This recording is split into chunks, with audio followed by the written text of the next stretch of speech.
Yo, steady, Caravan Film Crews. This is our Biz Dev channel once again, coming to provide hopefully value for you and your budding photography and videography businesses, production companies that are freelance entrepreneurs that want to expand into full-time work, where they get to do the things that they love to do to survive and thrive and grow and build their families off of it and take care of their personal lives in its totality without depending on a paycheck from somebody else or clocking in somewhere. That's ideally who we'd like to build this video for. Also, people that just want to make a little bit of extra money with their camera work. You could take these tips, tricks, and hacks and apply them to your business, your budding business, your freelance stuff, and secure more gigs for yourself. It's things you can turn on and off anytime you want. But today I'd like to talk about pre-production. Pre-production is the work that needs to be put in prior to actually going and shooting, right? And one thing that you need to really get a grip on is the vision your client has for the work that they're hiring you to do. And what that means is asking a lot of questions, listening, clarifying that what you heard is the right thing, and then making your team aware and building in the mechanisms, the fail safes and whatnot, in order to ensure that that vision is what's being adhered to in the process of the actual production, like on production day. Okay.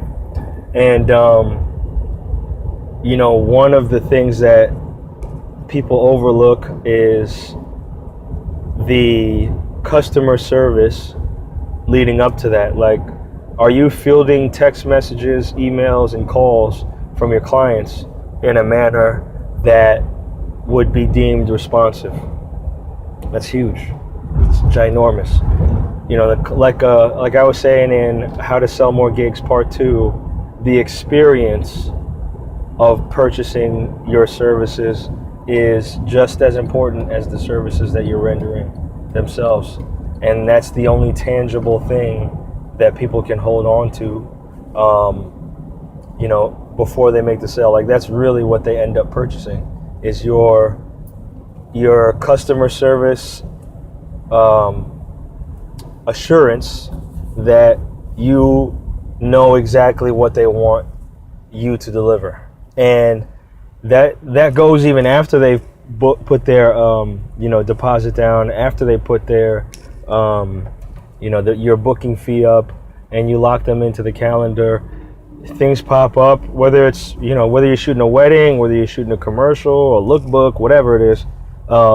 Things pop up, details change, people decide to move in different directions, and it's important that you're well aware of what's going on prior to you getting there. And I know what a lot of people are going to say, like, dude, Teddy, this is like so much work for what I'm getting paid. You want me to kiss their ass all the way up to the sale, and then even after the sale, I got to still smoochy all the way up until it's time for me to shoot the thing, and then edit it and deliver it to them, and they're just not paying me enough for that.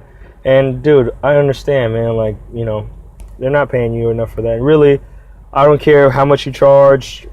I'd say 90% of videographers who are doing this right here, who are taking care of their client in such a way that is,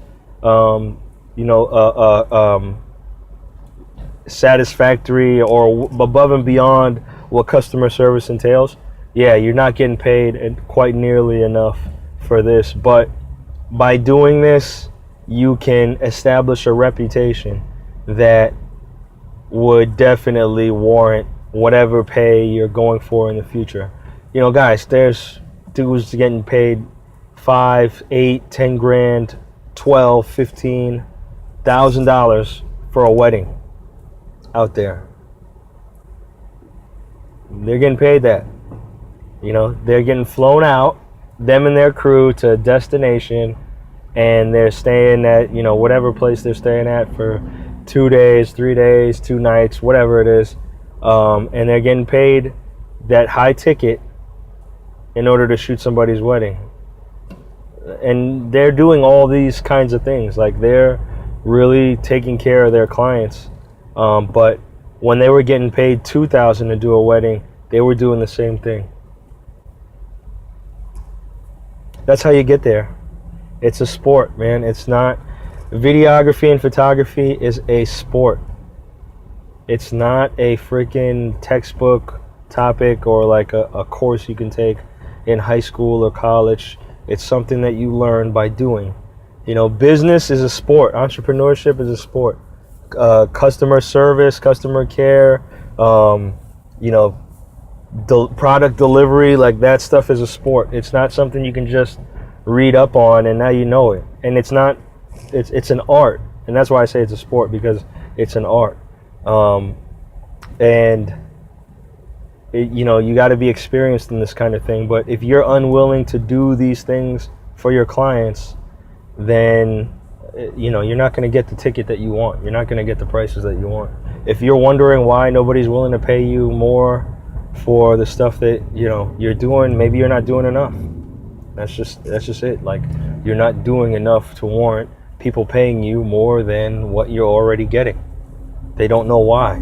If you have clients that are leaving a review for you saying that, wow, you know, man, Teddy went above and beyond the Call of Duty and fulfilled all of my needs, and, you know, filled me in on needs I didn't even know I wanted, and filled those at a great price. You know, and we got a super discount, even though we paid, you know, $5,000. Sorry, little baby. That's my daughter. She doesn't want to be in traffic anymore. But yeah, man, I mean, that's just what it is. The pre-production is all that. And honestly, if you really care, if you have a genuine concern for your client, you're going to want to make sure that you're able to put all of the pieces in place to accomplish the goal that they have set for you. And that's just what it is, you know. And this is what you have to do. You're going to have to talk with the client repeatedly. You're going to talk with your team repeatedly. You're going to continue to go over the details. Somebody in your team might say, hey, you know what, did you think about this? You might have been like, oh man, how did I not think of that? Great. And you call the client and you remind them of something that was crucial and a detail that nobody thought about, and you caught it, and now, you know, you look like a rock star actually. And the client is like, wow, good thing I got Teddy, because he caught that one detail that nobody else caught, and really it was your team member that did it. But, you know, you guys, the company is going to get the credit for it. And these small details help people feel like they chose the right person for the job. And no matter how it comes out, because, you know, there's problems and things sometimes, and technical difficulties, and you know, props or cast members, or you know, something happens with the venue, or the weather wasn't right, or whatever, things go wrong. And no matter how the video turns out, people will always remember that you made them feel like you were the right person to do this job, to get the job done, and that they did a great job in choosing you. And so yeah, you got to handle all of these things beforehand in order to make sure the shoot goes correctly, and that your clients, your customers, feel like the shoot is going as planned, or everything's going great. And that's the key to you know, the pre-production stuff. You can look up a ton of videos online about, you know, the things to think about in pre-production, and get into some of those like technical aspects of what goes into pre-producing anything.